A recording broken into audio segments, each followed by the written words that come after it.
Les populations des 12 villages et les chefs de terre de l'île Avikam sont depuis quelques années menacés par l'érosion côtière. Avec l'avancée de la mer, les terres cultivables pour développer l'agriculture s'amenuisent, mettant à mal la sécurité alimentaire des villageois. Plus grave, l'espace habitable se réduit considérablement. Pour remédier à cette situation, le collectif des chefs de village, au cours d'une assemblée générale, a exprimé sa volonté de délocaliser le village sur un espace de 5000 hectares de terre, un site exploité pendant des années par une entreprise désormais fermée. Les différents responsables des villages ont indiqué que cet espace aujourd'hui abandonné se meurt. Ils entendent donc informer les autorités et solliciter leur soutien pour obtenir des semences et des boutures de manioc. Les villageois espèrent surtout le lotissement de cet espace de 5000 hectares de terre en vue du déplacement de l'ancien village de la Oupanda qui est le plus menacé par l'avancée de la mer. Les différents villages ont marqué leur soutien aux actions du président de la République et à l'appel de Daoukro. Les populations souhaitent voir le chef de l'État continuer sur cette lancée pour amener la Côte d'Ivoire à l'émergence à l'horizon 2020 pour le bien-être social de tous les Ivoiriens.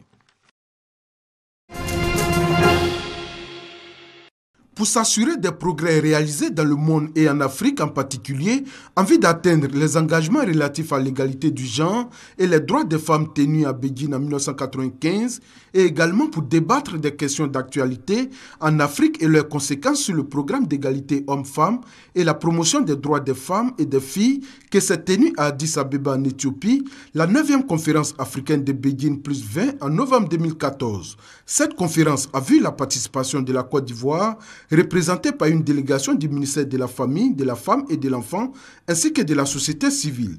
Cet atelier d'Abidjan a donc pour objectif de restituer les conclusions de la 9e conférence africaine de Beijing et aussi les conclusions de la conférence régionale en vue de discuter de l'engagement de l'État ivoirien et de définir les perspectives dans le suivi des recommandations des différentes conférences. L'ONU Femmes, au cours de cet atelier de restitution, a appelé toutes les femmes à se prendre en charge. L'accent a été également mis sur la recrudescence des violences faites aux femmes qui constituent une grave atteinte aux droits de l'homme. Des enfants heureux de partager un repas ensemble. Ils répondent à l'invitation de l'organisation non gouvernementale Âme de Cœur qui leur offre chaque mois des repas de bienfaisance. Cette activité, dans le but et l'espoir que les municipalités comprendront qu'il faut des centres de loisirs où les enfants, une fois par semaine, vont s'adonner à tous les jeux, y compris le repas. J'en appelle à la solidarité des Ivoiriens. Ce sont nos enfants et ils ont le droit à un plat de résistance. Aujourd'hui, c'est le chef avec comme entrée des crudités et puis des fruits. 500 enfants participent à ce rendez-vous de partage dans la commune d'Atekoubé.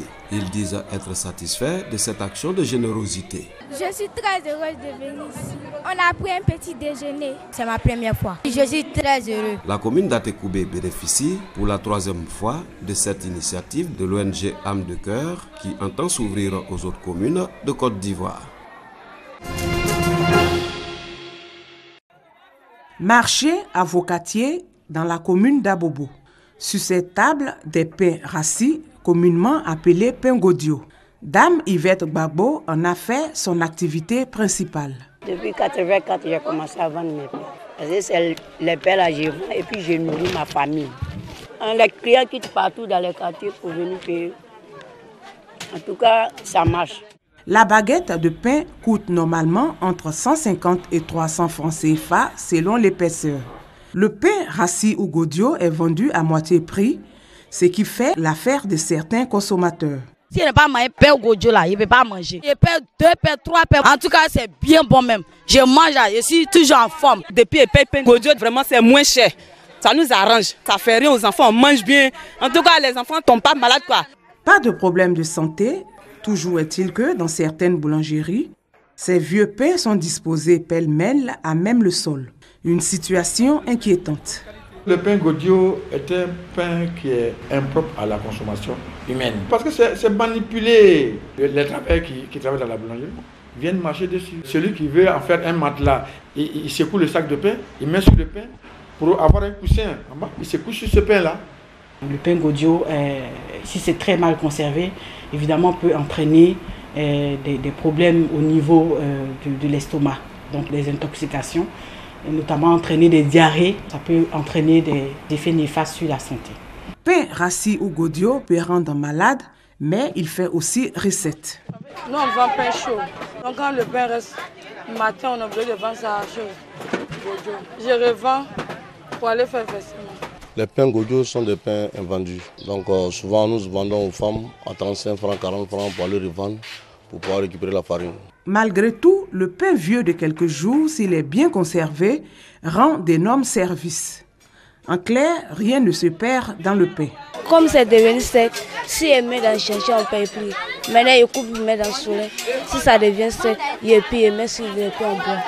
Oui, ça devient couscous. C'est un aliment qu'il ne faut pas jeter, mais tout dépend de la conservation. Le pain, même s'il est Godio, même s'il est vieux, peut être réutilisé. Et donc réutilisé dans le sens où ça peut permettre de faire de très belles recettes, notamment des recettes panées. On peut également utiliser pour faire la collation des enfants, le goûter des enfants, notamment le pain perdu. Le pain, aliment de base dans de nombreux ménages, est donc un commerce fructueux, mais sa manipulation pose problème. Selon le président de la Fédération des boulangers de Côte d'Ivoire, Annie Jean-Baptiste, la lutte contre l'insalubrité dans les lieux de vente de pain sera renforcée. Une campagne de sensibilisation qui permettra d'offrir du pain de qualité aux consommateurs.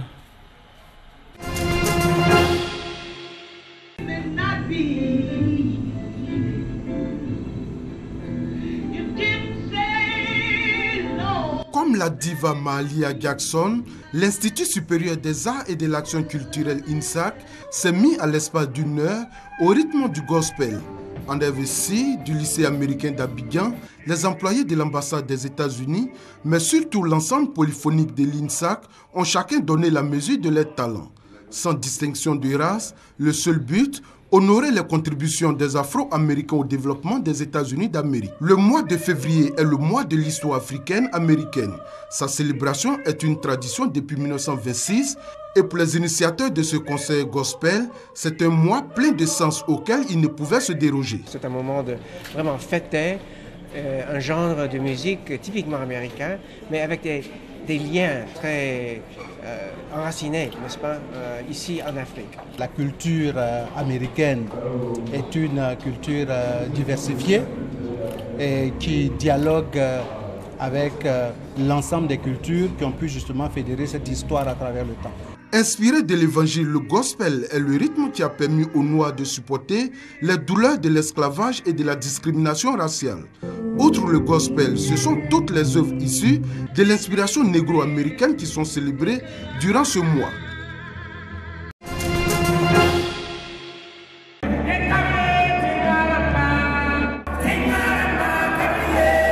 La ville de Ouagadougou s'honore de recevoir l'Afrique cinématographique.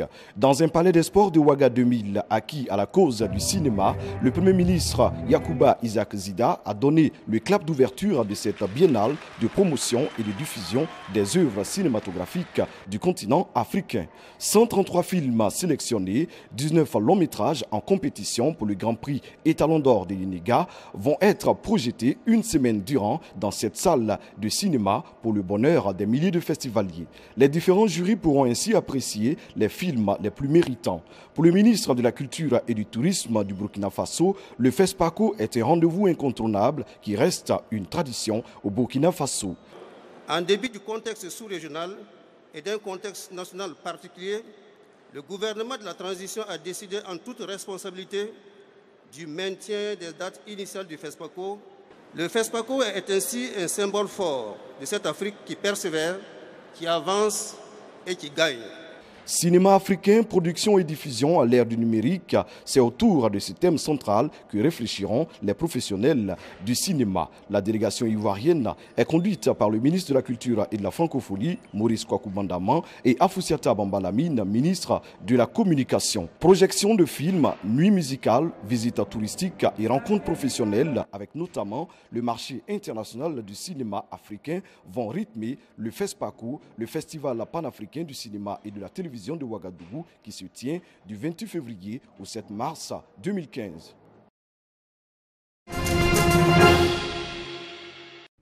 Toukouzou aux Alem, dans le département de Grand Laou. Des fidèles de l'église Papa Nouveau, tout de blanc vêtus, dans une procession, chantent les louanges de Dieu. Comme chaque année, et ce, depuis 14 ans maintenant, plusieurs milliers de personnes se rendent dans ce village à la recherche de longévité, de prospérité, de bonheur, de richesses spirituelles et matérielles, entre autres. C'est la fin des séances de prière des fidèles de l'église qui constitue le temps de carême entamé depuis le 1er février dernier. Ce carême est caractérisé par 7 séances de prière qui ne sont dites qu'à Toukouzou aux Alem. Le prophète Papa Nouveau, qui dans le cadre de par rapport à ses dons de d'ubiquité où il fait des voyages célestes, arrive dans un monde donné où il constate qu'il n'y a pas de cimetière.